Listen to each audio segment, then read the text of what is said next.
There's a lot of concern in the UK at the moment about rising inflation. But why is too much inflation bad for consumers and the economy? A small amount of inflation is good. It helps to create extra demand.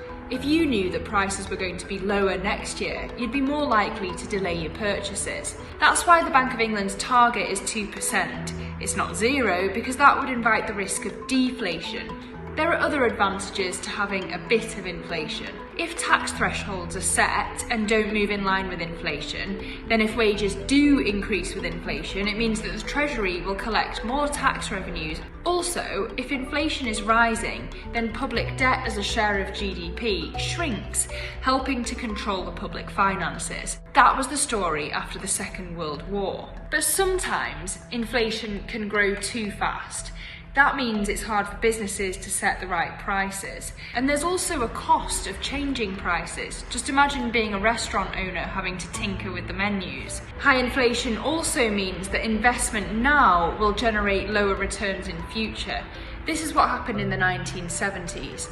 High inflation meant that companies invested less, harming UK productivity and crashing the structural capacity of the UK economy. Hence, Britain was known as the sick man of Europe. For consumers too, it's harder to plan spending, and when price growth outstrips wage growth, it means that people have less to spend on the things they want and need. The value of people's savings also falls.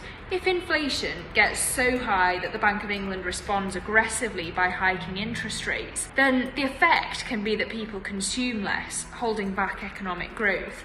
But if people don't trust that the central bank can tame inflation, they may start demanding higher wages. To pay for higher wages, their employers may start charging higher prices, and it can be difficult to end the wage price spiral. All in all, the ideal scenario is consistent low inflation.